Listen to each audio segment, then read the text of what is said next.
Welcome to episode 18 of the Quick Snap podcast here, post Cardinals Patriots game. Disappointing day for the Patriots. Drake Maye, 200 yards passing, a touchdown, an INT, one rushing TD. Obviously got a little electric with the shovel pass to Pop. The team overall rushed for 116 yards, but they were 0 for 6 on third down. James Conner, 110 yards rushing, 2 touchdowns. Kyler Murray had 224 yards passing. I mean, look, it was kind of similar to me, like the Jacksonville game in London. Get so far behind, have a little bit of life at the end of the game, but it's just a little too late. Sometimes, and I'm not trying to make an excuse, this is what happens when you come off of a bye week. You come out a little lethargic, you got a West Coast trip, and that's what it looked like to me. They just weren't ready to go, and penalties hurt themselves again, and obviously the turnover didn't help, but your overall thoughts, DA. Obviously, this was we thought going in, this might be the best chance to win out of these last 4 games, and it just didn't seem like they came out ready to go. Yeah, I was watching it the first drive. I'm like, all right, here we go. Making some plays, moving the ball, and then there it is, boom, penalties. And it's hurting yourself. And sorry if you hear my son screaming, witching hour up there. It's hurting yourself. And look, the thing is, yeah, coaches have responsibility, and it's their job to prepare us and do that. But like we've said, like until we decide to change it as players, like it really doesn't matter. The coaches can sit there and say, we can't hold, we have to use this technique, we have to do that. And that's great, and that's their job. But at the end of the day, it comes down to us as players. And one thing, I don't watch what's it called? Like, what's the post game show? Patriots fifth quarter, and I The don't one that I'm on have, sometimes. You don't watch Hoy's show? Yeah. I wasn't there this weekend. I did. I think it was a Saturday morning when I sent y'all that. Maybe on Thanksgiving. No, it was Yeah, Thanksgiving. yeah, when you were I watching. had just turned it on and it was on, and I was like, oh gosh. But I'm still a player, and that's not really what players do. And I don't see a lot of the media stuff because I don't have Twitter and things like that. But I did see some players' quotes, or maybe you sent it, Danny. I sent it. You sent it, Hoy, and they were echoing, and that made me happy, like echoing what I just said, because that's what I think. And Yeah, this is not like you see around the league, like when Eberflus got fired, like Jalen Johnson was like basically like good riddance, enough is enough. Like this is not a situation where the players are going like and I'm talking about Godshaw, Barmore, Peppers, Onwenu, guys who are veteran leaders on the team, going out there and defending Gerard and basically saying like, look, he can't go out there and play for us. We as players need to do a better job. And the media wants to crucify him. And I get it. The people here had 20 some years of Super Bowl runs and AFC championships, basically what the Bills are now. The AFC East was locked down the moment the season began. And I get it. People want an instant turnaround, but there's a reason. The reason Gerard's the head coach right now is because things didn't work out at the end of Bill playing here, coaching here. That's just reality. You call it however you want. Like I see people saying like, get Bill, apologize to Bill. Well, that's where this organization is because where he led it to be. And Gerard is trying to get things going, and it's his first time being a head coach. The roster needs to be turned over. That's clear. And I get it. There's the media wants to pin a scapegoat, but when the players are coming out and saying we need to do a better job, you need to listen to that. You can't just make assumptions, and especially from people who don't really understand football and just want to blame it on Gerard. I don't see a lot of things that are now. I do see people who say if you're going to allow people to keep making these penalties, just pull them. But I think they're so worried about if you take some of those people out, the people behind them, like it becomes almost like a safety risk. So they're stuck at a rock and a hard place. I just wish they would have came out and played with more passion and intensity. And then I don't think you're sitting here and being as judgmental as you are and pinning it on the head coach when the guys who understand what's happening out there are saying, no, it's not his fault, it's our fault. Yeah, and I think too, like you look at it, like the interception, the Anthony interception, or Jay Jones, but the penalty was on Anthony, and I understand why the refs threw the flag, but when I was watching it, to me it looked like he was going to block the ball, and just one of those it didn't look like he was trying to take Kyler Murray's head off, and that was, you know, kind of what happened. It looked like to me he was going to try to bat the ball down, and just the way Kyler threw it and ducked and everything, that was the collision. And I understand why they threw the flag. Do I think they should have thrown it? I mean, it doesn't really matter what I think. And when that was like a big point in the game where we get a chance to get the ball on their side of the 50 in basically the red zone, and it could have looked like a different game.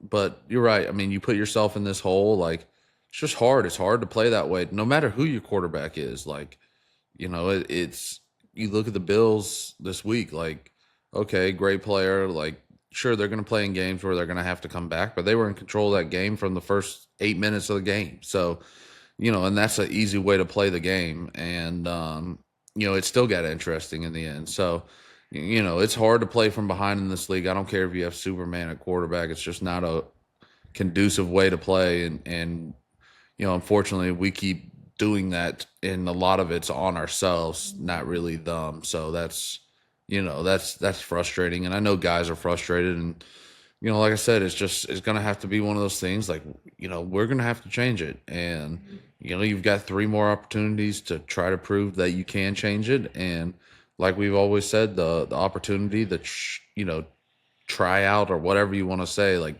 these are those times. Like, hey, look, I know for whatever it is, I've struggled or I've done this as a player, but these next 3 games, I'm going to show you that I deserve a chance to be here next year, or I deserve a chance for some other organization. For sure. And so let's just go from one side of the AFC East to the next. Go up to Buffalo now to play the Bills, who look, the score was probably a little bit closer than the game actually was. The lines made it. I mean, the Bills basically, especially offensively, all out dismantled the Lions. The Lions had to deal with some injuries, but now you're going to go 2 of the next 3 weeks are against the Bills. They're trying to, especially with Mahomes being injured, they're going to try to go after this first number 1 seed.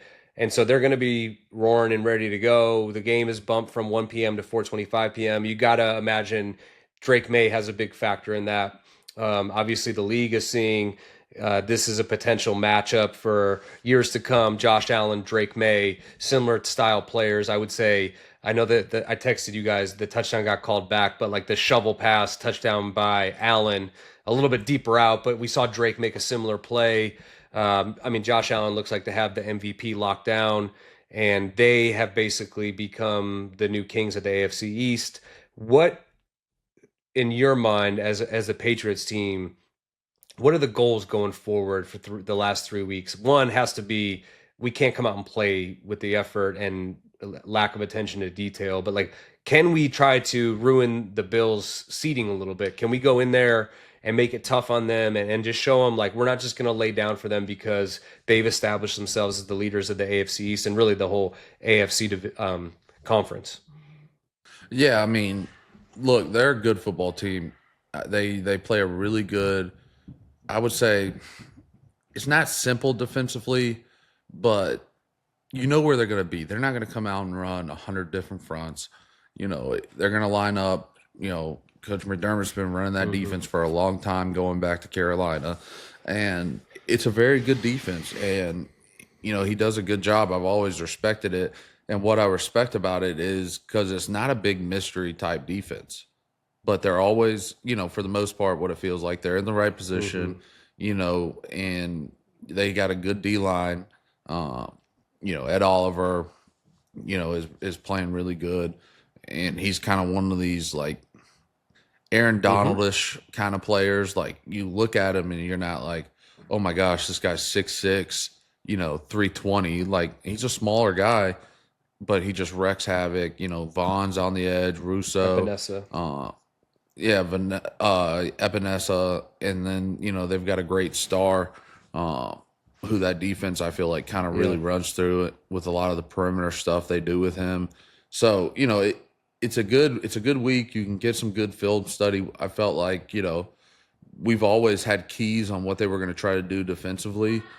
Now you unfortunately don't always execute those. and that's a hats off to them. Like when you know what's coming and they still beat you, like that's pretty tough, and that's happened. So, it'll be a big challenge for me. Like we're gonna fight our ass off, right? Like that'd be the first thing. Like we're gonna go in there swinging. Sure, you might beat me. You might, your season's doing a lot better, but you're gonna walk away being like, damn, like we got to go play these guys again. Like that wasn't fun, and that's what I would try to do. Yeah, that's obviously the Y- goal, but like you said, you got to go do it now, especially. Yeah, I mean, no, but you asked what the goals were, so I'm giving you the Yep. goals, Brian. Right. You said they're I gonna go mean, do that. I'm saying that then yeah, you have to go do it because you can't go oh out yeah, there and okay, I sorry. know you would do that if you were playing for sure. Yeah, no, I mean, but that's what I would try to do, Yep. and that's what I would like to see us try to do the next, 3 weeks is just fight your ass off no matter what happens. Look, it is what it is. It's over with. Like we can't change them, but like we're just gonna fight and be a pain in the ass for 3 weeks for whoever we gotta line up against. Yeah, I think the one thing that I was a little bit shocked was like you didn't see, KJ Osborne was released last week. I thought you were going to see Polk, Baker a little bit more. You didn't really get anything out of those guys. Um, there's no such thing as tanking, but I think at this point, like you have to gauge, okay, yeah, we want to go and do everything you just said, play tough, make them think twice about having to play us over the next 3 weeks. But also, like, you got to evaluate these players a little bit too. But it's just one of those things, like, you put them out there and they don't do what they're supposed to do. Like, how many times, like Bill used to say, if you don't know what to do, I can't put you out there. You're going to put yourself at risk. You're going to put your teammates at risk. And so I wonder how much of that is a factor in that decision making. And we'll see. I mean, look, like I said, we got to, I should check the weather right now because this late in the season, weather can always be a factor up there. You could be going into a snow game, have some fun with that. Did you ever play in a snow game up there? There was a little snow on the wind game, I think. But there wasn't like, it was weird snow. It was very wet. It wasn't the coldest game. It was cold, but there wasn't a lot of snow, thank God. That would have been even more miserable. Sunday, 4 But that p.m. game, 4 p.m. on go Sunday is ahead. going to be 17 degrees. Yep. With the wind Yeah, chill, or that'll is that be just before the wind chill? That's before. That's before. Woo! Drake might want to borrow that wetsuit of mine. I saw him the other day down in. He was doing an interview with Steve Burton. And he's like, yeah, Jacoby told me you got this like wetsuit you wear for the cold games. Like, yeah, it's got to be at least below 5 with the wind chill. So we'll see if we get that call. I got it hanging in my attic. Yeah, I mean, you were here, right? In 21, Yep. right? Yeah, I think we're gonna bring Danny Yeah, in I right mean, now. Yeah, I mean, speaking of the wind. The wind game. Yeah, speaking of the wind, 2021, 40-mile-per-hour winds up in Buffalo. This game was 14-10. You guys snuck it out. Mac Jones, crazy stat line of 2 for 3 passing. 3 passing attempts, 2 completions for 19 yards. 3 attempts, lowest attempts in Pat's franchise history. But the wind game, what a crazy game. Yeah, the craziest Yeah, part it was we attempted 3 passes. The Bills didn't give a shit. I don't know what the numbers were, but Josh Allen, and when I tell you, I mean, he didn't throw 30 he didn't throw 30 passes. passes, but he attempted a lot of them. And when I tell you, what did Bill always used to say about the wind? It'll affect the kicking game before the passing game. This wind, in my warm-ups, I always had the same warm-up routine. In my last throw I would throw before we would go to like team warm-ups, I'd always throw one from the goal line back to the 50. Like let it air out, get your arm loose. And it was close to the sideline, our sideline, and I threw it. And it's aimed right at the guy straight ahead of me on the 50-yard line, and the wind blew it all the way to the stands. So I don't know what the distance is of that, but I threw it straight, and it had to go 30 yards to the left. DA, he Did he threw 30 passes. He was See, I knew it was a lot. Josh Allen was 15 Really? for I did not know it was 30. he threw That's 15 crazy. for 30. I thought he threw like 12. 15 He was for 30, humming it 145 through yards. that. But the wind was so crazy. It was like throwing like a knuckleball because it would cut through the wind and it would kind of zigzag, and the guys couldn't catch it. Yeah, I mean, I had heard a lot about. Were you on the team? No, whenever that that was that was when it was Castle, the year Castle played. Castle, that was yeah. like 70 And- mile an hour winds. Yeah, it wasn't that bad, but still, I mean, this was a wild game to be a part of, and it was a very pivotal point in our season. it I think was. we ended up being first in the AFC after this game. You did. You were 9 and 5, Um, and you had the number 1 yeah. seed in the AFC after this game. Yeah, and then we kind of fell apart and went back up there in the playoffs and got our asses handed to us. But, it was as an offensive lineman, man, I loved it. Just like, all right, it's 3rd and 8. What are we about to do? All right, here comes a run. It was it will be definitely a memorable game for me in my career, and it felt like you were playing pee wee football again. Like, just we're gonna go out there, Just we're run gonna it. run the football, and I think we threw like one gadget was Yeah, one of our Johnu caught that passes. like The ridiculous Johnu, that was a catch. great catch. And it was a super fun game. Damian had that long like 60-yard touchdown run. Um, and it was just an offensive lineman's dream, I think. And I'm just glad like I said, it wasn't like pissing rain or snowing like crazy, because that would have been It brutal. was But snowing a little bit when we first got there because I got a video on my yeah, phone, like walking out to do warm ups, and yeah, it was. That's what I was saying. It was snowing. It was like a weird yeah. snow, though. It was like very, I don't know, it was Well, it was different. like going. And The wind was so fast it couldn't even hit the ground; it just blew sideways. yeah, but it was definitely a cold game, but memorable one, and damn sure glad it ended the way it did for us. Do you think it's weird because the Bills are building a beautiful new stadium and they're not putting a dome on it? Are you No, that's pro an no dome, advantage. or should they throw it on there? No, I've always thought it's an advantage when you're in a cold weather, and you're in the environment, you're used to it. Like, teams coming to play there, like, it's hard to adjust. Like, how do you simulate some of those things? You can't simulate weather, and when you're in it, like, you can control it. yeah, the same way that we used it to our advantage when we would play the Dolphins up here late in the. I mean, they had stories of Bill saying, "Yeah, collect all the snow and put it around the edge of the stadium, so they just see the snow, even though it had been from a few days before." Or when we played the Jets, like, we hung that thermometer in Yeah, the tunnel, like, right. You got to use it to your advantage. The one thing I do remember from that game, before the game, us the quarterbacks, we'd always have a call sheet meeting to go over all the plays with Josh.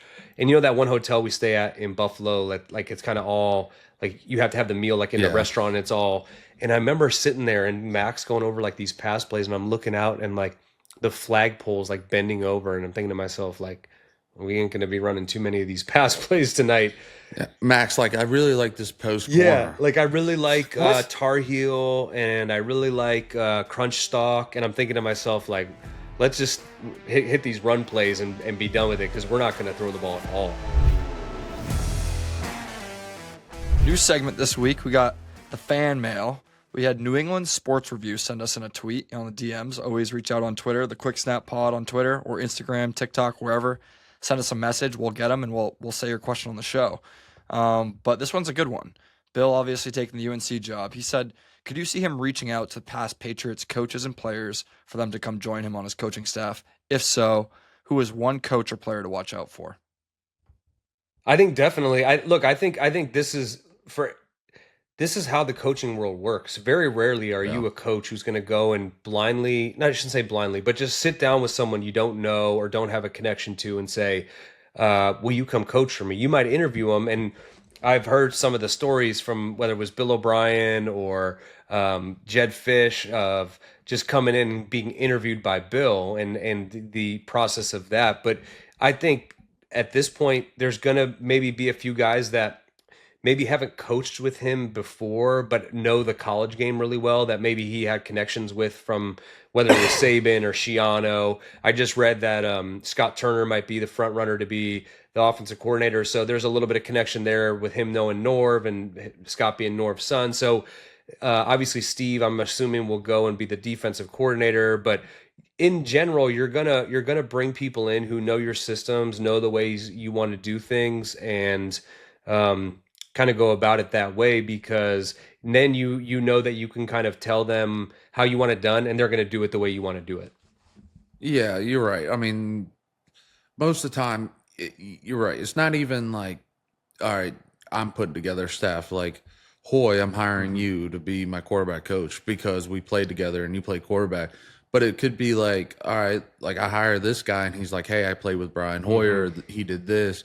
So there's really no like just like blind date interviews. Like, yeah, they might not know each other and might have not worked together. But I've even asked like Josh, how did he get to the Patriots? And he worked under Saban at Michigan State. Dable had just he was at Michigan State. Dable had gone to New England, the Saban Bill connection. And then, Dable like kind of put Josh's name in the ring for him. And like, that's how it works. And it's like a lot of times, maybe when, a new GM hires a head coach, like maybe it's kind of like a blind thing, but like, really like when coaches are putting their staff together, like it's like, man, I've never heard of this guy, or I just found his resume on LinkedIn, like let's bring this guy in. Like there's some connection somewhere, and that's why it's super important no matter what. Like when you're with whatever you're doing in life, like relationships matter, and that's something I try to stress to the young guys. No matter what, like you're just doing a community service thing, you're doing some speaking thing you have to do. Like don't take those things for granted, because you never know what that connection may be, even if it's outside of football stuff. Like, if you want to get a job one day, like, all right, yeah, I did this speaking thing with Bank of America, and, so-and-so there, we had a great time, and, take his contact info, whatever it may be, like, because you never know when those opportunities are going to come up. And same thing goes with the coaching world, right? Like, yeah, this guy was a quality control assistant for us. I was really impressed, did all this work for us, and now, he's a head coach, and he's calling you to be his defensive coordinator 5-10 years later, whatever it is. So, you've already seen one Patriot, Mike Lombardi, going down there, kind of being the GM, which is funny to say in college, right. But why don't you be the GM at Georgia? Because I'm still playing. I mean, I think you can do both. Hey, I'll just send me the tapes. I'll judge the talent. I'm good. I watch enough film that I have to do right now. Let them not. Or maybe can I not give right my coach or player to watch for before you do? Because I don't want you to steal mine. No. Well, yeah. I mean, all right, you go. I probably won't like your recruits. No. I'm talking about one coach or player you could watch for to go with Bill. Oh. Yeah, because you still haven't answered the question. Well, I interrupted him, so. Yeah. I don't know, man. We'll see. I guess Matty P would be an easy one for me, in some way. Like he's not doing right now. I mean, it's going to be interesting to see. Does he go more NFL route, or does he, like you said, does he go more of people that are more familiar with the college game that he has connections with? I mean, look, he's going to have a lot of connections because he does all these workouts and pro days. Like, he's down there shaking hands, talking to people. I mean, he's a football guy. He's watching all that stuff. So, it'll be interesting to see, how, and, if it's a big staff or a smaller staff. We were always known for having small staffs when we were in New England, so it'll be interesting to see, because it's, 53 guys versus 120. That's a big difference in numbers. So, you got to have a bigger staff. So, there's no telling on, guys that go but I'd say Matty P, I guess, would be. That's yours. I'm going to cut you off there before you say my guy, because I think this is a no-brainer. I'm going to go with our buddy James Ferentz. All right. That college connection. I mean, his dad coached forever. He knows the college game. He was incredible. I mean, when I look at James, one of my all-time favorite teammates, a guy who was undersized but worked for everything he ever got, was basically a coach while he was playing, and is now gotten into the coaching world. He's with the Giants. Why not hire him as your offensive line coach? He's young. He's going to be able to relate to these kids, but also kind of has a little bit of old school throwback mentality that fits with Bill's coaching style. So that's going to be my guy, James Ferentz, O-line coach at University of North Carolina. All right. That's a good one. Head guy. What about, do you see that Bill inquired about this Jets job? I mean, the hated Jets. The New York fucking Jets. Yeah. Can't believe he referenced them to us. Yeah. I mean, Danny, that's the media's job to make stories. Who knows? All right. Well, last fan mail question. This one comes in from Danny Healy. Not sure who that is, but he wants to know what is David Andrews getting him for Christmas this year? What am I getting you? Yeah. Not shit, Danny. All right. Well, you literally just made fun of me at the start of the podcast before we started. That's what we do, though. That's what we do here. But, why would we tell you though? Then it would ruin the surprise. I'm just trying to get it out. Well, now I know he's not getting. No, we actually are. We have you think that we only converse about this podcast in our group text message, but there's actually a back channel message. Oh yeah, that's been going on. So we'll see. We'll see if you're naughty or nice in this last week leading up to Christmas. We shall see. Well, send in your DMs on Twitter, Instagram, wherever it is. We'll answer your questions on the show. I'd love to. I mean, the more the better, because it gives us something to talk about and we get to talk about what fans want to know. Exactly. All right. Well, we had a fun interview with Austin Hooper. Hoop's a great guy. I learned he's a conspiracy theorist. But yeah, what do you guys? I mean, Hoyer, you played with him in Vegas last Yeah. year. He's new in New England with UDA, but it was a great interview. Excited for people to listen to this one. Yeah, he's awesome. I think he came on the scene early because of, we're going to ask him about it, but he was on the other side of the 28-3 comeback. But he early on, as a rookie, scores a touchdown in the Super Bowl against Chung, one of my favorite teammates. They put Chung on an island because they were helping double team Julio, and sure enough, Hooper runs a great route for a touchdown and has him up early. But kind of, after that, I don't want to say followed his career, but you'd always be like, all right, this guy's probably got something to him. And then sure enough, last year got to play with him. Tremendous teammate.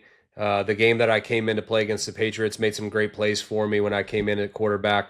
Talk about it coming up, but just a solid pro and a guy who has really elevated his level this year as the season has gone on for the Patriots, coming up with some big touchdown receptions from Drake Maye. And I think that tight end position is locked down between him and Hunter. Obviously, we had Hunter on the show, but just all-time great teammate. Yeah, no, I've enjoyed getting to know him. I didn't know much about him. Knew he was down in Atlanta, had a lot of success down there. Then went to Cleveland, Tennessee, and obviously with you last year. But he's very Cali. He's super chill. I'd be fired up about something. He'd be like, DA, just chill, man. Super it's not chill. that big of a deal. And I'd be like, sitting there cussing and raving and getting all pissed off. And like, dude, just chill, man. And like, it's all right. And so it was kind of like a good yin to my yang, I guess. But yeah, he's been a great teammate. And like I say, I think he's had a huge impact on that tight end room. A lot of the younger players that are developing, and it's a great room for a guy to come into and learn from, because you have two true professionals in this league, guys who've done it for, going to be going on their 10th year, and know how to do it the right way and how it has to be done. So, that's those, when you have those type of rooms, it makes it easier on the coach. And, the players can look to their peers like, all right, like this is how it's done. I came into a room, I came into a room like that with guys like Wendy, Seabass, and Nate, and Marcus. So, when I got in, it's like, hey, this is what we do. This is how we do it. It was easy to fall in line, and I learned a lot. Yeah, looking forward to talking to him. All right, welcome a very special guest, Austin Hooper, tight end of the New England Patriots. Thanks for being here, buddy. I know you had a long trip back from Arizona. It was a tough day yesterday. What time did you guys get in, like 4 a.m.? Yeah, we ended up getting back to the facility, I want to say around like 3:30 or something. Got back to the place about 4, and then, wake up, run, lift, and on the next. You know what? Yeah, what the let's- worst all right, go travel ahead, David. thing is about the Patriots is landing. Well, I guess, and you had this in Atlanta too, but landing and being like, dude, I still have like a 45-minute bus ride from Providence to and it and you remember when Amendola played here, he lived in Providence. So I was like, dude, you're like backtrack. 6 minutes from your house when you just landed, and now you're about to get on a 45-minute bus ride and a 30-minute car ride home. That's brutal. Yeah, that would just make too much Well, sense. When you played in Cleveland, did you still drive to the airport? Because I remember that was so convenient. We used to drive to that airport, and you would get off the plane and go right to your car. Yeah, when I was there, we that was also during COVID, so we all just bussed. And as you remember, the airport's like 2 miles from the facility, so it was a 2-minute bus ride. That was kind of like a wash. That's nice. Yeah, there was a few teams I played for: Cleveland, Pittsburgh, Indy, where you literally drove yourself to the airport, and you would park at the airport. So as soon as you get off the plane, right to your car. But as you were saying, David, like for guys who live south of Foxborough, to drive past your home on the way back from Providence and then have to get back in the car at 4 a.m. was always Y'all rough. never had any issues, guys being late, missing? It actually happened one time in Atlanta because we were able to drive, because Atlanta's. I was about to say, I thought you could in Atlanta. Yeah, so when I used to live up in Buford towards the facility, I rode the bus. But once I moved to Buckhead, I was just like, I'm not going an hour into the woods to go back to the city. So it was one issue one time, but other than that, like, guys understood that privilege comes with something, and if you act like professionals, you keep it. So I mean, everyone handled their business for the most part. That's good. Well, Hoop, let's start way back when your rookie year, because your rookie year kind of involves the Patriots in a way. And I remember sitting there watching that game, and you had that touchdown against Chung. They were playing one sheet, double in Julio, set you up as a rookie, touchdown in the Super Bowl. Just talk about coming in as a rookie. You get to play with Matt Ryan. You're playing for Kyle Shanahan, and you guys go to the Super Bowl, and you're a rookie. You guys are up 28-3. You scored one of the touchdowns. I mean, what was that like as a rookie? It probably had to be the most wide range of emotions anyone could ever imagine. I mean, no doubt. Like that was the craziest sensation I've ever had in life. Like I didn't even know it was real. Because I mean, like when the ball is in the air, first of all you see is just lights because everyone's just flashing. So like even if you look at it, my eyes are up here and my hands are down there, like catching it because you just see all this light. By the grace of God, it got right in there, and I was like, did I just score? Then Julio hits me in the chest. Yeah. I'm like, okay, this is real. And if you want to get even trippier, like where I scored, my family was in that part of the stadium. So it was like, that's where I was like, I was on the sideline the whole way. I was like, this is a dream. Like, this isn't real. Like, I'm going to wake up at some point. And then we got in the game, and it's like, oh, no, this is happening. Yeah, you did wake up about the fourth quarter. Yeah, that's what I was alluding to in my own way. Thanks, Dave. Yeah, you're welcome. Yeah. No, I mean, that game is just, I mean, obviously everyone talks about it, and it is such a wild game because, you know, you look at it and, I mean, no team's ever done that. And you guys were kicking our ass a lot. But I tell people this all the time, and I think it's hard for people that aren't around the game to understand it. You know, even though we were down 25 points, it never felt like we were out of control of that game. Like, we were moving the ball on y'all. You know, the pick six was in, you know, on y'all side of the field. You know, like we were going in to score. You guys were winning the time of possession battle, too. Yeah, and so that's the thing. Most stats. We're just even though there's those games, you know, that you play and you're like, oh man, it's, you know, 17-10, but it feels out of reach. And then there's games you play where it's like, man, this is 25, we're down 25 points, but hey, a couple different things changed the way this game looks a lot different, you know, and we had the fumble, you know, and so it was a weird game, and it was a lot of things in that game that Bill had talked about throughout the year, situationally, different things coming up. And it was so funny to see how it kind of played out, and things. I know when I was going in, it was only my second year, still young buck running around. And Bill said, you know, the Super Bowl is a tale of two games. It's not a half and a half. It's two separate games. And I was like, yo, what are you talking about? No, it's not. It's one game. And obviously, that's what it turned into. He's like, just halftime's longer, momentum's a lot different. Yeah, buddy, quick talk about that real quick. That was like the longest one ever. Like, what was it? Lady Gaga did her whole second and third album out there. Like, she came through the ceiling. She came through the ceiling. I don't know what your guys' routine It's funny. was. The first 15 minutes was no one talked to the coaches. Players and coaches are separate. The next 15, players and coaches together. And then the final 10 minutes, like, you got to re-warm up again. Cause like, we did like a warm-up inside. It's so funny because you go from college where it is that long halftime, and then you get in the NFL and you're like, you go take a piss, you meet with the coaches, and you're like, holy crap, I haven't even had like a drink yet, and we're going back out? Like, what's going on? And then, grab banana and then so out. and then so you get used to that, and then you get to the Super Bowl, and it's like, all right, I could take a nap over here in the corner. Like, what are we doing? Yeah. But the first Super Bowl that I ever went to was the second Giants Super Bowl. And so, you know, it'd been a few years for the Patriots, and I think Bill had to, you know, still not reeling, but like had that bad taste in his mouth from the first Giants Super Bowl. And so on the Wednesday leading up to the Super Bowl, we actually practiced, and then we cut practice in half and we took a break. So we practiced for like 3.5 hours because we took a full 30-minute break in the middle of practice, just so we could practice halftime. And we went over and we met with the coaches, and then, like David said, we did a warm up, and he wanted us to, you know, because we had a lot of guys who hadn't been. He wanted you to feel like how long that was going to be.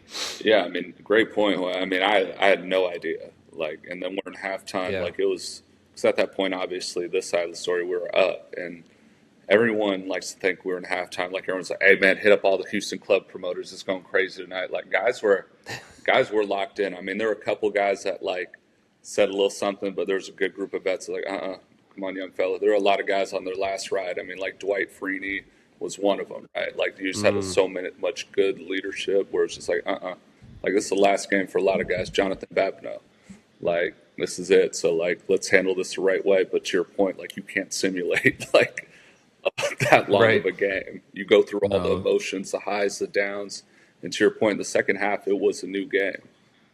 And it's exhausting. Yeah, that's the most exhausting. Any Super Bowl is the most exhausting one I've ever played in, usually. But you just mentioned about some of that leadership, and I think we kind of came in the league at the same time, and you with Matt Ryan, who was MVP that year, and then me with Tom. Like, I think there's something about players getting into situations like that, because I'm sure your rookie year wasn't all roses and chocolates. Like, I'm sure there was a lot of ass chewings from Matt and you doing the wrong thing, not sitting, not whatever it may be. No doubt. And it was the same for me with Tom, like not calling the right protection, whatever it may be. But at the same time, as hard as that was, I think that's such a huge, crucial learning step for a guy like me. Or, we talk about, obviously Hunter's in your room, good friend of ours, like Hunter with Phil, like all those, like coming in with a quarterback like that, or even like a Julio, guys to learn from is such a huge thing, because it makes you take your game up that much quicker, that much faster, because it's demanded from you, from your coaches and everything, but also the guy who's responsible of the football. And every skill player wants the football, and I wanted to snap the football. So, I think that was that had to be a huge impact on your career, getting to play with him at that time, and just the learning curve you had, seeing you now. I mean, obviously this is the first time we've crossed paths, but, I have to imagine, because I know it had such a big impact on me, that it had to have a big impact on you. Yeah, certainly. I mean, that was Matt's either 9th or 10th year, my rookie year. So he was seasoned player in this league, went through the ups and downs in this league. I mean, Atlanta had some hot years, they had some rough years. He was coming off a kind of a tough year, I guess. So I came in and there was questions about Matt, and I just remember how locked in he was that entire camp, and with him and Shanahan like clicking in that second year, seeing the game through the same eyes, and being able to be a fly on the wall and just receive the coaching. And to your point, man, like I messed up a lot more than I did good, but like I made sure to try to make it just like 1% better. And then throughout the year, having guys like Julio, having guys like Matt, like if you have a question about route running fundamentals, like Julio's a resource. Like Matt's like, hey kid, you see this coverage, I need you to break it here on paper. It may say that, but like when I see this, I'm putting my back foot in the ground and I'm throwing it to the spot. So just the subtle coaching you get from your guys out there, because at the end of the day, the playbook can be what it's going to be. But the guy who wants to get you the ball saying, hey, I see it this way, you got to learn how to see it their way too. Yeah, I mean, we've talked about that with Drake a lot, because coming in, like, and just not even Drake, but like players in general, like, it says this on the paper, this is the run blocking scheme, but they get a vote too. And, it's knowing, how you want your other players to react around you. For me, like if it's a twist, like this is what I want you to do. Okay, I know we called it this, but they can change in a matter of a second. Like, I want you to react this way. I want you to do this, and that's such a big thing, I think, for players having to learn, playing with each other and things like that. And I know Drake's definitely, enjoyed having you two in the tight end room. We've had Hunter on, and you obviously see, feeling very comfortable getting you two guys the ball. And, I don't think that's by any mistake. You guys are veterans, you know what you're doing. And like we said, I think both of you have played with very established quarterbacks in this league and understand what those responses need to be, when those situations, whatever they may be, come up, and,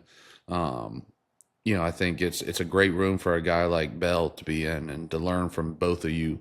And we've seen, us around in the building have seen him improve. And I don't think it's any coincidence that he's in a room with you and Hunter, So, yeah, I mean, it's got to be such a huge part of it. And, that takes time, and Drake will get to that point and learn that. And, I've seen him do it a few times. So, that's a big part of playing offensive football.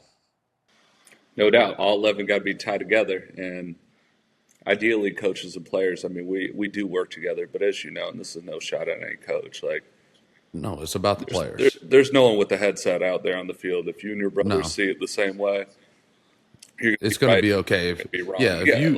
If you 11 are on the same page, no matter what the play call is, it's probably going to be a successful play. Right. It might not be a 98-yard touchdown, but we're going to pick up 4 and keep it moving here. No doubt, especially you guys up front. If all 5 of you guys are wrong together, you're right.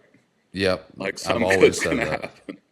I've always that was the big thing, and the thing that like David alluded to, and what you've seen as the season has progressed, and obviously this is far from what anybody's expectations level was, but what I've seen observing is it predominantly changing to a 12 personnel offense. For those people who don't know, 2 tight ends, 1 back, 2 wide receivers, and what you've seen is you and Hunter working together in a lot of different pass concepts. You've come up with some big tight ends throughout, or big touchdowns throughout the past few weeks. And the one thing that, like David was talking about, you see a young quarterback realizing, okay, these are my go-to guys. These are the guys I know are going to do the right thing. They're going to be in the right position. Like the touchdown he threw to you, Drake threw to you against Indy. We heard you talk about it after the game, but like just trusting that you were going to run to the spot, put the ball where you could get it. And you've seen that development, because the first few weeks he played, it was, look, just like any of us who play quarterback, especially the first time in the NFL, you're like, oh, it's college, I'm going to go through my reads. No, as much as we say you'd like to do that, you got to understand, okay, I know what the read is, but this is the coverage. What's 1 and 2? Because after that, I may not even have time. And so you see Drake throw with the most anticipation and on time to you, Hunter, and KB. And we saw that even yesterday when things got going. It was you, it was KB getting the flow of the game going.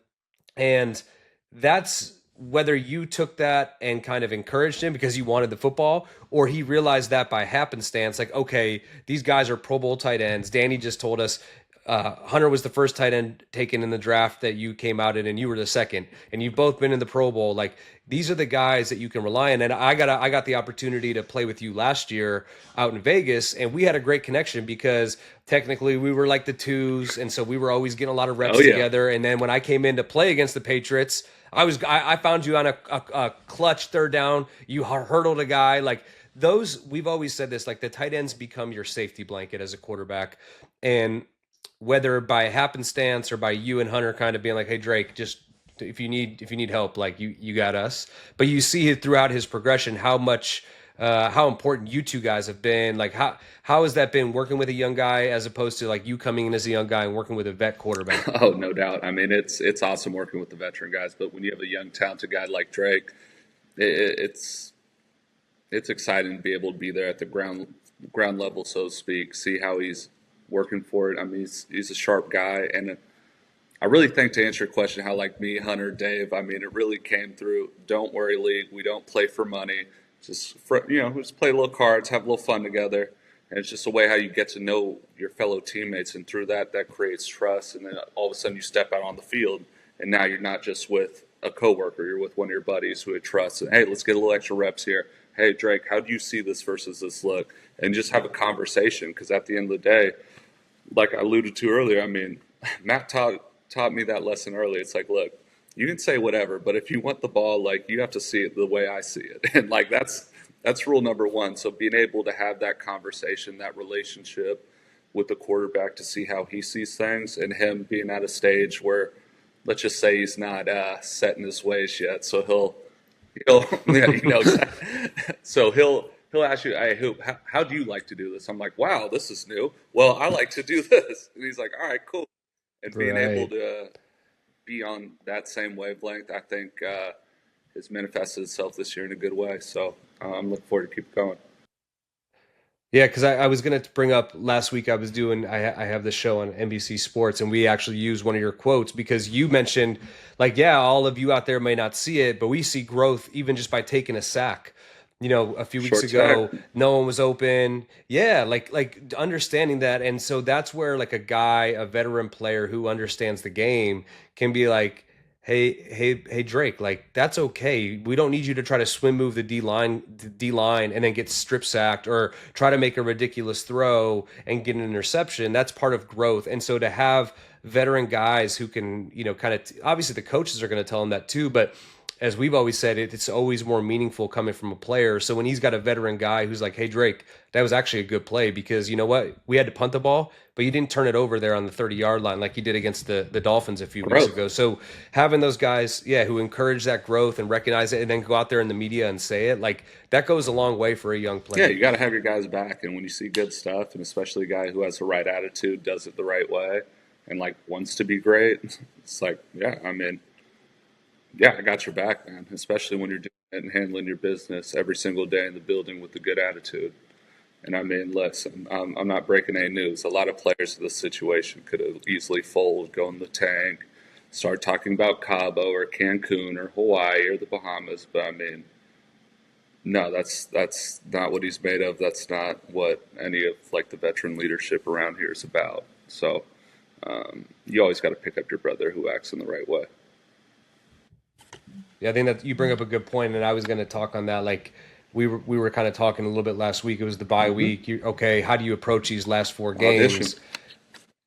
Yeah, and it's an audition not only for the Patriots but for the entire league. But for a guy like you, a veteran guy who's really come on, and is got to be a guy that they want in the building.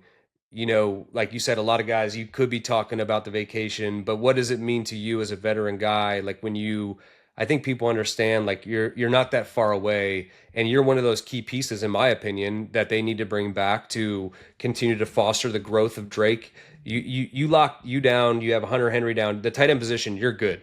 Like we've already seen that this year. How do you go into these last now 3 weeks in your mentality, not knowing really sure what's going to happen?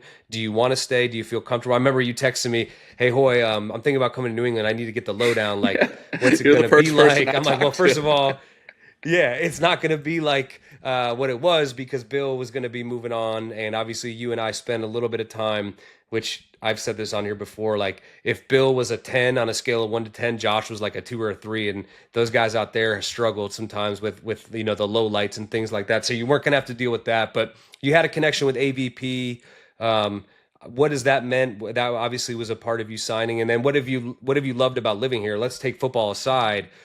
We've seen each other a few times. Have you enjoyed your time in the area? What have you found like things to do or places to go that you enjoy? Sure. I mean, I love it, man. I'm a West Coast kid, got drafted, went to the Deep South. I mean, bounced around between the Midwest, South, did a year with you out in the desert. So, I mean, it's my first time really living in the Northeast, first time really spending any time in the Northeast, to be honest with you. Right. I enjoy it, man. It's a beautiful part of the country. Didn't spend any time on the East Coast. I mean, I didn't even go to New York City up until I came up here. Didn't go to Boston until I came here. I mean, I don't count like when we play in places. I'm talking about like where you you did like go around, experience the culture, check out a museum, hit up a restaurant, all that good stuff.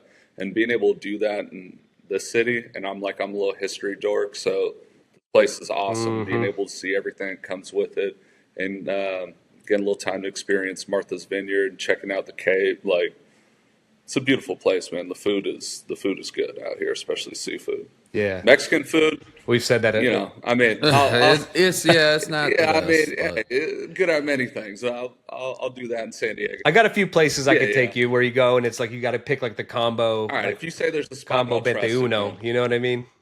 Yeah. No, it is funny though because people ask all the time. I'm sure you've had the conversation with people, and even like pro athletes be like, "Oh, like you guys travel, like you guys do a bunch of stuff," and I'm like, it's "Dude, like the NBA pimp."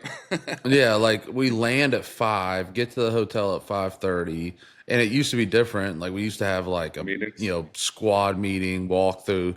So it'd be like 8:30, 8:45, you'd be done. You're like, dude, I got treatment. You had like an hour and a half to eat, and like an hour to chill, and then we were in meetings to 8:45.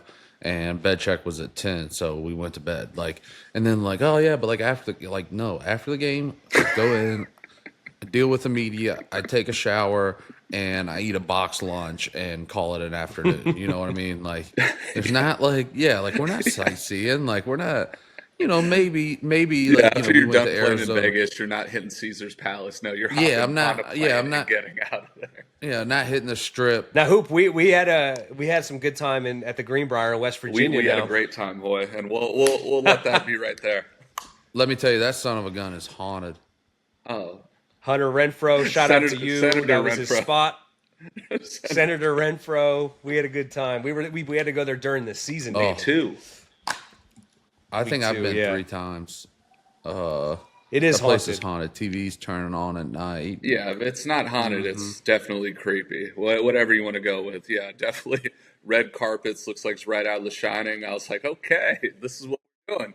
Yeah, Let's Yeah, go. for sure. Those I don't mind the training camp joint practices sometimes when you travel. Being with everyone, like you have some more free time that way. Yeah. Even like the West Coast trips when you might. I always enjoyed some of the West Coast trips when we play like back to back. We'd stay for a week out there, and that then you do have some more time to get out and do stuff. Definitely. Like especially toward the end of the week, like a Friday, or even if your off day's Tuesday. I think we've stayed out there we played on Sunday, Thursday night game. Not as much, but stayed out there a week before. Like that's enjoyable. Get out there, like spend some time with the guys, like stuff you're not able to do because guys have families and other things going on. So I've always enjoyed some of those trips when you get to do them. But yeah, the Greenbrier something now, that's for sure. No doubt on those trips, the team will get closer. All you got is your boys. That's it. Did you guys go to the Greenbrier with the Browns? I know they've spent some training camps up there. They have. I wasn't there at the time. Okay. They went to the Greenbrier. So I didn't first know time was with Hoy. And Okay, company. I didn't. I knew they had done some training camps there, but I didn't know if you were there or not. Dave, you want to hear a wild travel schedule? We go last year. We play at Denver. Then we flew back to Vegas, and then the next day flew to Greenbrier. No, take me right after the Yes. game. That's what we all Take me said. right Still after making the game. sense, Dave. I mean, Yeah. I'd be okay with coming back and then staying and leaving. What? So where were you guys playing? At So we had to You go to stayed West at the Virginia. Greenbrier? Yeah. Makes sense, right? had to adjust to the East Coast time. Yeah. Yeah, I don't know about that. That's I mean, All the because that's science. not a short flight from like Buffalo to Greenbrier. No, buddy. And then you're weaving through the mountains. Like you're hitting a smooth little bus ride too through those mountains. Yeah. Yeah. Yep. I remember the We first made time it. going, I was like, where the hell are we going? I thought it was like, Yeah. I thought it was like, remember. We got in at night, Hey, too. I thought it was like, remember the Titans. Yeah, I was driving out there. Remember, Hoy? It was dark out. I was just like, man, this is how scary movies start right here. This is the Oh, setup. for sure. We pulled up. We pulled up like late at night, dark. My hallway literally looked like The Shining. I had to get my room changed. You guys didn't, did you guys go down the bomb? Did you go down the bomb shelter? What's that? Bombshell. A few guys did. We Yeah, played golf actually one day. Yeah, Were you there? I was with the crew Yeah. about 45 minutes after you teed Yeah, off. yeah. But we Well, played you our guys were the only cards. one there, so you guys were using the training facility, huh? Mm-hmm. See Yes. all our stuff. Hoy, were you ever there for training camp or no with us? Nope. All our Thank stuff. God, no. We did the Saints, Texans, maybe Saints twice, but all our stuff was underneath, like where the actual bomb shelter. Which history junkie Bill had a guy come in and like tell us all the history of the Greenbrier, which was pretty cool. Like hearing like during the Cold War, that was going to be like where our government would Congress start. had to go. Like, Right. Yeah, like that was Yep. like that was kind of I enjoyed that. That was kind of cool, but yeah, all good on the Greenbrier. Who you played a lot of different places. Atlanta, Vegas. What's that like moving around? I know your home base is in Atlanta. Proud of you adopting Georgia. It's a good decision by you. We're glad to have you, but. What's that like moving around? It's very different for me. Like me and you Yeah. talked about it. I've been here 10 years, so this is home now. But talk a little bit about that because it's we haven't had a lot of people Yeah. that have bounced around and been in a lot of different places and done a lot of different things. Yeah, it's like anything else. Like the first 2 times you do it, it's pretty nerve wracking. Other than that, it's just like find a moving company you like. You talk to people. For example, when I signed here, I talked to Hoy. Yeah, you know someone just about every area everywhere. of where these franchises are. So it's like, hey man, tell me about X, Y, and Z. It's just like, okay. And then after a while, you just kind of see what makes sense and find a place to live and get locked in and good to go. I mean, I've had the same TV, couch, bed setup that's just gone with me to like 5 different cities. And like when I'm done playing DA, all that stuff is going. It's like, yeah, it's Yeah. like my football, you know, living attire. Yeah, yeah, it's Package. my whole little moving box, the storage unit that comes with me. I don't think I bought furniture to my 4th year. I What'd you live on? did. Well, my first year I was undrafted, so I was in the hotel. Then they kicked me out of the hotel like week 3, and I was Was Mackenzie no, there with not you? yet. So then I was like, Okay. man, like I gotta get this apartment. So I just rented furniture, which was ungodly Mm. expensive. And then we moved into a in-law suite that was furnished, and so we were there for a while. And then from there we went. Our 4th year, we got a one of the Doug King condos, townhomes, and we finally bought some furniture.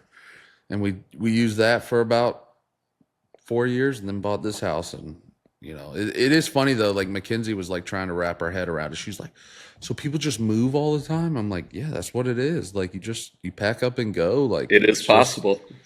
And then she was like, "Well, what about kids and stuff?" I was like, "Well, like a lot of guys like Couldn't tell their you. kids are, yeah, and like I don't know, but like there's not like tons of old people playing. Like most, if kids are involved, like usually they're pretty young, for the most part. Like, Yeah.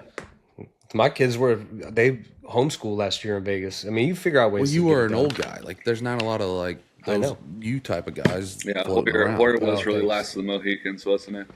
Yeah. Oh my God. I really was. All right. Well, I think this is an appropriate time to close with this one, Hoop.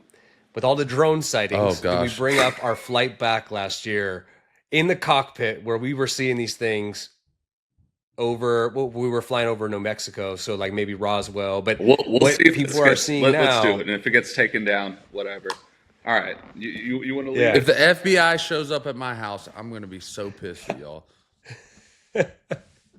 I'm just saying, last year we were flying back, which we were flying back east to west, so I don't know where This Area was 51 right is, after we all that beat stuff. KC, right? Was it that flight? I Yeah, think it so. was Yeah, around yeah, yeah. Christmas. Yeah, I think it Then, 'cause was. that was. Yeah, everyone was in Oh a yeah, good that was mood. the It was party on Christmas the Day. plane. Yes, that was that night. Yeah, yeah, Oh yeah. yeah. So once we hit over New Mexico, like everyone was like "Yo, what's that?" So Devontae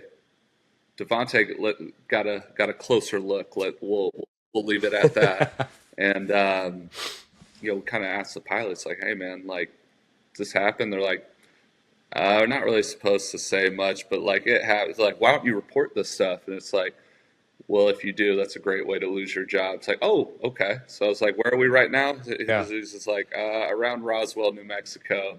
I was like, "Oh, cool." And there's some, cool little lights, whatever. Don't know. Government, we're all good. Nothing Crazy. on the radar. But definitely was the most interesting team flight I've ever been a part of, and that was also Hell, a y'all were fun probably team just flight. And then drinking it too turns much. probably, but also definitely Yeah, but there was some sober there was people a lot too. of sober people who are like, "Oh my god!" Like, yeah, Yeah. that plane flight got real religious real real quick. I'll leave it at I that. don't know, man. I think a lot of the stuff out there. Look, I don't. And I did recently learn Hoop's a conspiracy theorist, so I recently learned that. Shots So fired out of nowhere. Hey, you're like undefeated at this point. Hoop, I got a lot of questions too. Let's not get it wrong. I think there's a lot of stuff going on that we don't know about. I love how this is me now. But out there it makes sense. All our military, like Dugway Proving Grounds, is out there. Area 51, like. I spent a lot of times on my iPad in the facility going on Google Maps trying to find military bases out in like Arizona and California. And Why at the facility? Get it on their internet. yeah, I mean, if they're gonna raid not my house, don't come to me. Go to the facility. They raid Maye. But hell, I'll probably be there anyway. So, but I don't know. Like out there, I'm like, all right, this is like probably military testing stuff. But these drones they're flying around here. I'm going to tell you what. You do that in the South, they're all getting shot down. Getting shot down. It's like and no some drones redneck around here. Yeah, bring some any spy redneck's going to be balloons, high you bring any rigging them. drones around Dave, it's getting 12 gauge to it. I mean, this is ridiculous. It is.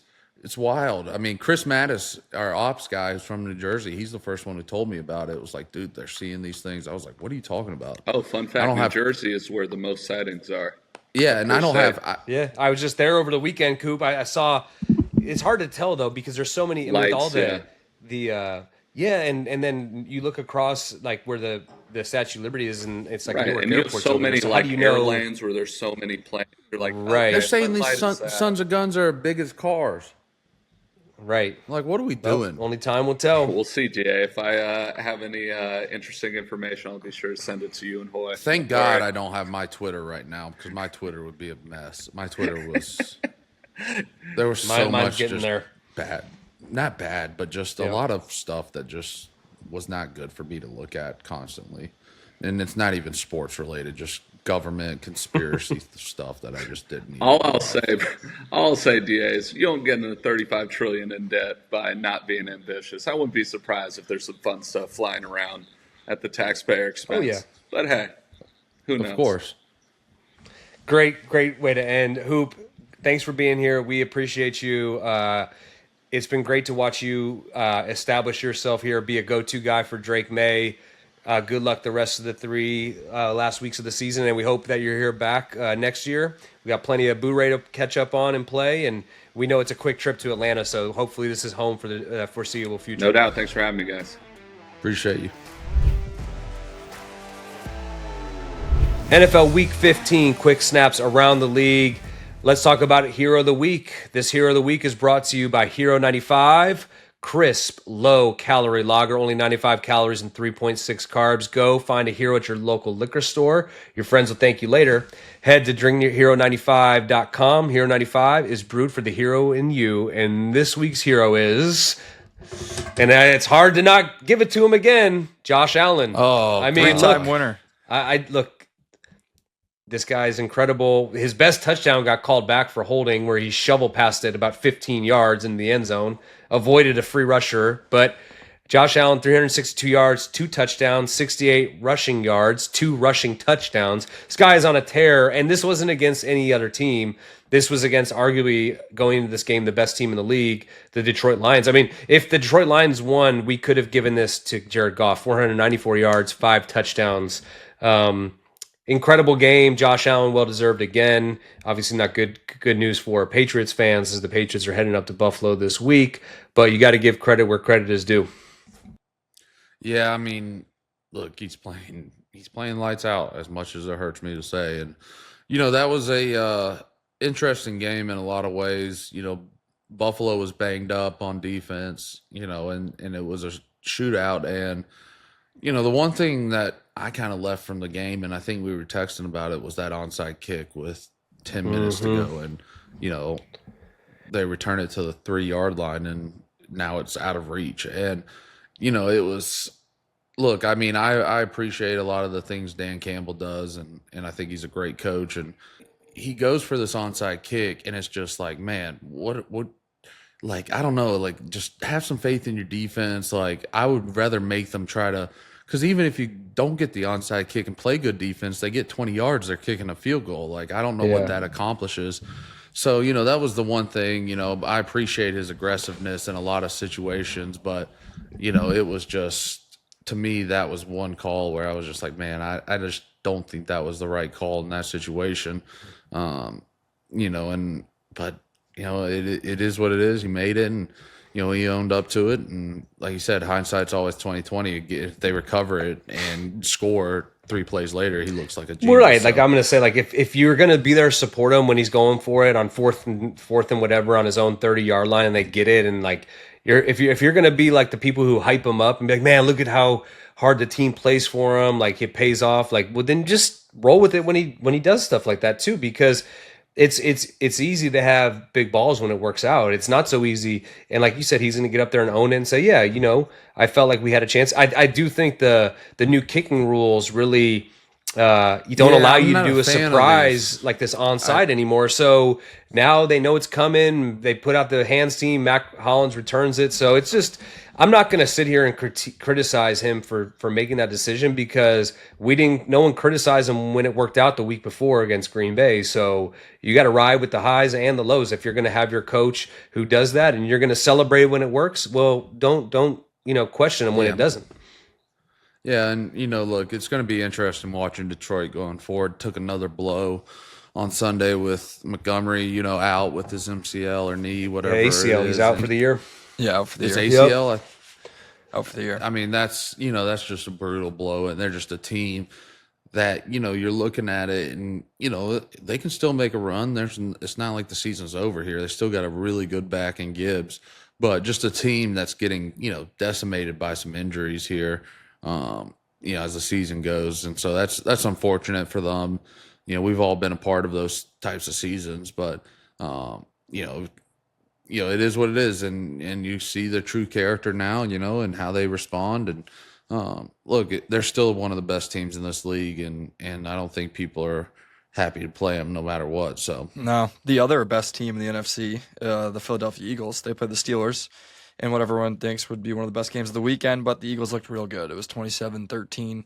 Hurts looked good, had 2 touchdowns, one to A.J. Brown after there was some drama when A.J. Brown was saying. I was about to ask you about this. What do you think they've made up? And I mean, this is like an ongoing saga with these guys, because was it 2 years ago or no, not the year last year, when they had that losing streak, there was a lot of drama went into the offseason, because I remember actually one of the summer tryout sessions I did with SiriusXM, he had called into a local radio station that day, so we had to address that, and he basically aired his grievances, and then everything was cool, and then he wasn't getting the ball. So I mean, look, when you're a receiver like AJ Brown's caliber, you would rather have a guy who wants the ball that much that he may ruffle a few feathers, as opposed to a guy who's I haven't really gotten in a while, I'm just gonna fade into the background.